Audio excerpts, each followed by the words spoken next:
I'm on my way to Nepal. Why, you might ask? Well, it started a little less than 2 years ago, when I found my prayers turning fervent, asking God to use my photography to help those who are marginalized, especially children. Later, I came across an Instagram post of a Coptic priest ministering to children at the first and only Coptic church in Nepal. I thought, there's a Coptic church in Nepal? I had to find out more. After connecting with Father David, we agreed I should join the mission group of Coptic missionaries visiting from Dubai to capture God's work in this community. After the trip, I knew this was something I wanted to share with anyone who wants to be a part of helping those in need. So let's get started. Flying into Kathmandu, you could see Ganesh Himal Range and Langtang Range. And then you get to see the rural city of Kathmandu. Landing in Kathmandu for just a few hours, I was whisked on another plane to an area called Surkhet. A quick pause to view Mount Everest from the plane, and then landing in Surkhet to visit an orphanage under the supervision of our Coptic Orthodox Church.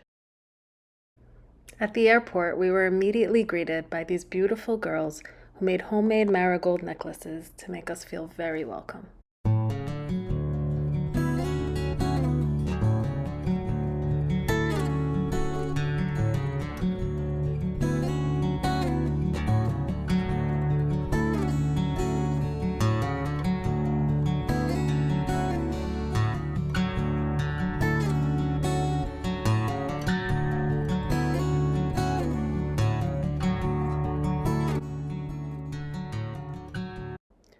Reaching the orphanage, where this specific population of women, men, and children live, we were greeted by these beautiful banners and what felt like a million gorgeous children hugging us, kissing us, embracing us with so much joy and hope.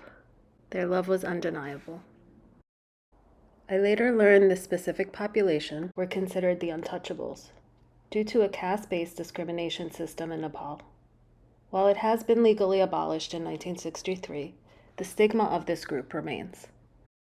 Remain the lowest ranking untouchable caste in Western Nepal.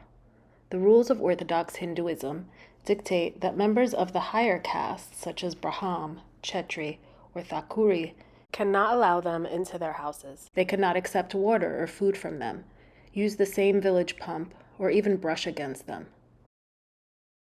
Although higher caste men are allowed to use the women of this population for unsolicited sex. To me, this system couldn't have been made by God, but by man.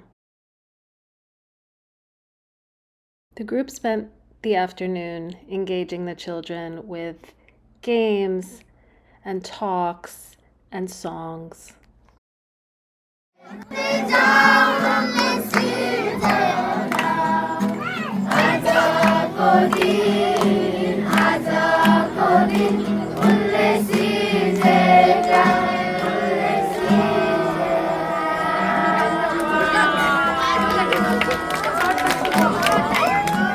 We started the next morning, like most mornings, engaged in liturgy.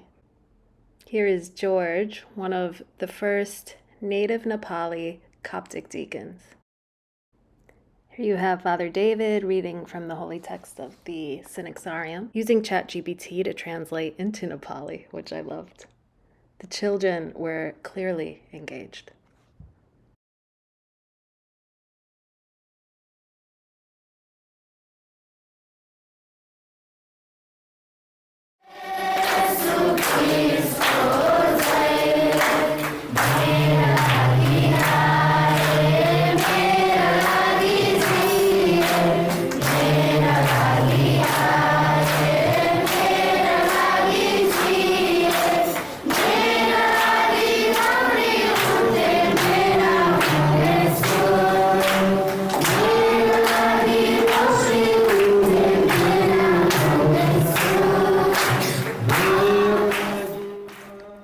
After the liturgy, the St. Paul Coptic service engaged the children in sports,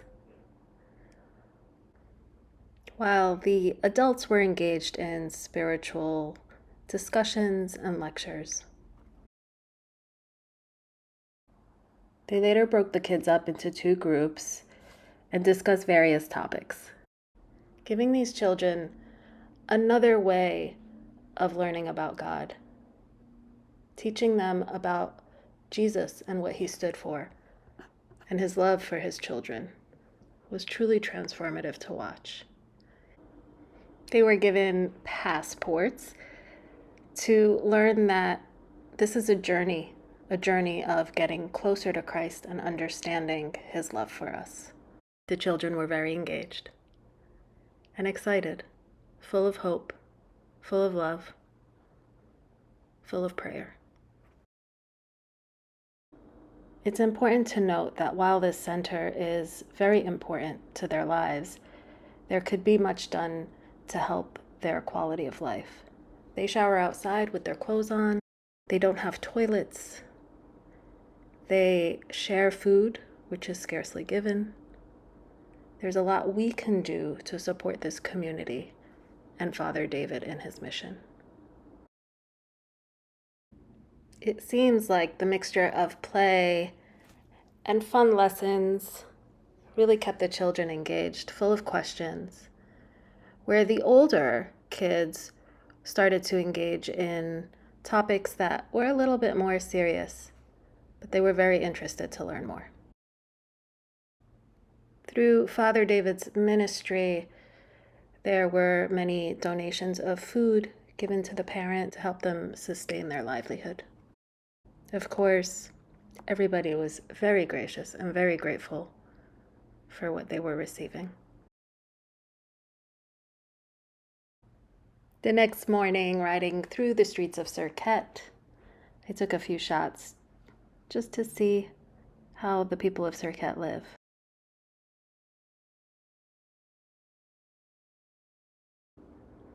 There was an outpouring of love for everybody, but especially towards Father David, for showing them a new way of life, a life that took them away from the immense discrimination and injustice that they were served. Here we say goodbye, leaving Surkhet, on our way back to Kathmandu. Just a view of Kathmandu from the hotel. The next day we visited a school served by our Coptic NGO, True Light Foundation, offering these girls of various ages a full day of programming and a delicious lunch. Here, St. Paul's service focused on things like hygiene for the children, social skills. Depending on the ages, the kids were engaged in various topics, singing songs, and certainly playing games. Spreading care, knowledge, joy, all felt very Christian. This was the heart of the religion I believe in. I came to learn the Coptic NGO, True Light Foundation, serves schools which are specific to marginalized children. Here they learn about soap and how it deters dirt, using very simple techniques to teach the children simple things about hygiene, being strong, working together and listening, and a little bit of competition.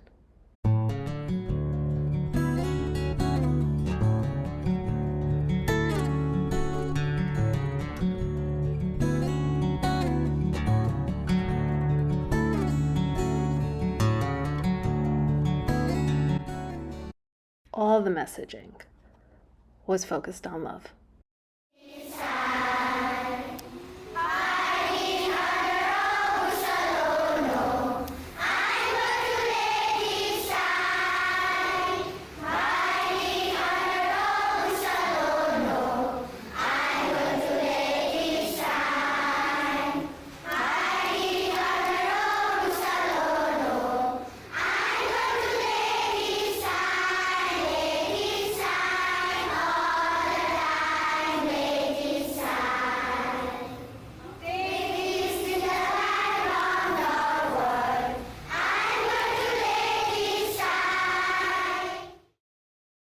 Before ending our time with the beautiful students of this school, Father David gave them little hygiene packets to take home that were put together by St. Paul's service.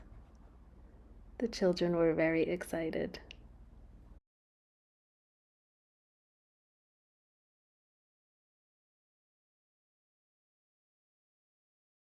We then made our way over to St. Mary and St. Mark's Coptic Orthodox camp, where the church is. And here we engaged with the children in the after-school program. Some were helping with homework, others just playing games and keeping them occupied. These are children from the neighborhood. Others teaching, again, more hygiene, just showing a general sense of care. Eager to be my models, I had a lot of fun photographing many of them. There was also an ongoing program with the young women from Circuit who worked hard to earn a scholarship to study abroad in Germany at the university. In preparation, they were studying in Kathmandu with room and board provided by the church, while also having deeper youth group type discussions about Christianity. Like here was a great demonstration of how we are truly forgiven. We're made anew with Christ through confession, through baptism. What impressed me the most with the St. Paul ministry was that they were very well educated in Hinduism. And so they were able to have deep discussions about the difference between Krishna, for instance, and Jesus Christ. In the evening, we participated in home visits to visit the families, the parents of the children in the after-school program. This is a Bible in Nepali, which I thought was cool. And just a glimpse of the visits while maintaining their privacy.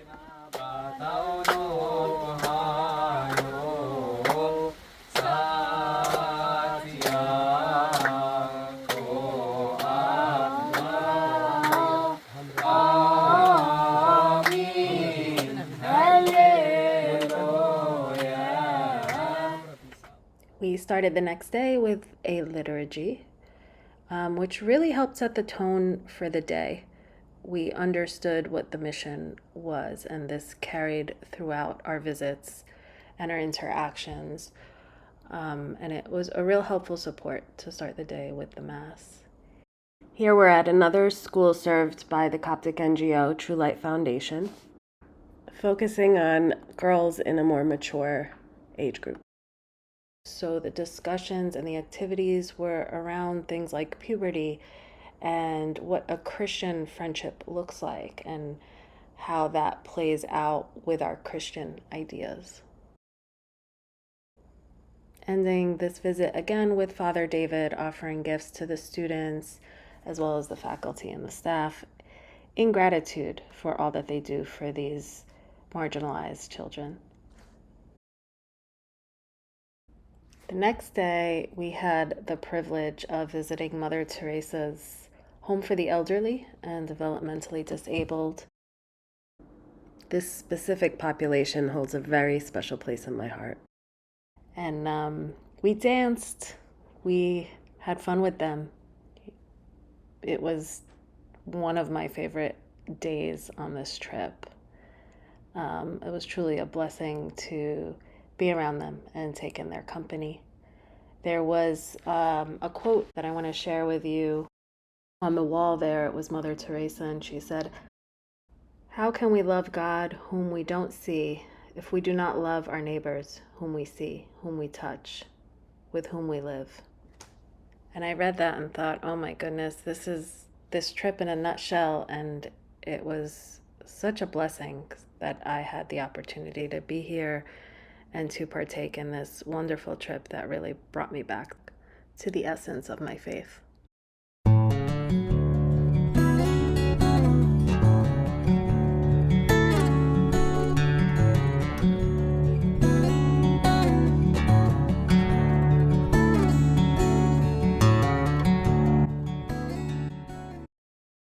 Oh, just a cow hanging out in traffic, along with monkeys, animals which are really revered in the culture.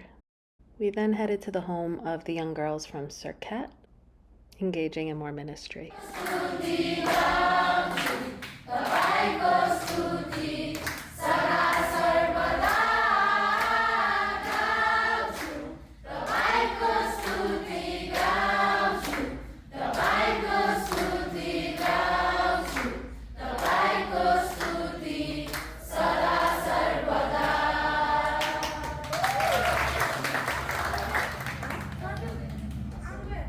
On the final day of service, the St. Paul's ministry put together a carnival for the families and the children of the community, with many different fun activities, just bringing the community together and engaging the parents as well as the children. Also completing a mural on the side of the church, which every service group can partake of while they're there. It was a nice moment of community and building more connection. On that day, we had a really bad storm, and I just wanted to show these pictures because even in the midst of a crazy monsoon, the joy was there. The joy was there with the servants. It wasn't going to bring us down or affect the festivities. And then getting to enjoy the inevitable calm after the storm. Here is most of the group before we were so sad to break up the trip. On the final day, Father David took us just on a purely tourist trip. We got to go up the Chandragiri Hills, where we took a cable car up to view the Himalayas, Mount Everest, and Kathmandu Valley. And we had fun. We did a little bit of zip lining and just enjoying the beautiful views of Nepal. While you look at these pictures, I just wanted to take a moment to discuss some of the needs that Father David and I spoke about. He supports about 140 kids in these programs, needing about $120,000 per year in living costs. They need food, they need clothes, shoes, medication, education, health support, hygiene items, appliances, beds, fans, toilets, water, which costs $500 per month per house, rent, generators, showers. And this is just a very small list of what is needed. And so I'd like to end this presentation with an opportunity for anybody who would like to donate to these programs happening in Kathmandu and Surkhet, supporting these beautiful children and the ministry and the service of Father David and the Coptic Church. I do believe God has a great plan for each of us, and I also believe that He uses us to help each other within His plans. Coincidentally, this mission trip took place during the Apostles' Feast in July, where it felt like we were retracing the steps of the apostles. So I leave you with this verse from Acts 2:47. Praising God and having favor with all the people. And the Lord added to the church daily those who were being saved. Please hold up your camera phones to this QR code, and it will direct you right to a donation page provided by St. Monica and St. Augustine's Church right here in Summit, New Jersey. And make your donation. This will go directly to Father David in Nepal for all the wonderful programs that he has created and supports over there. Thank you so much, and God bless you.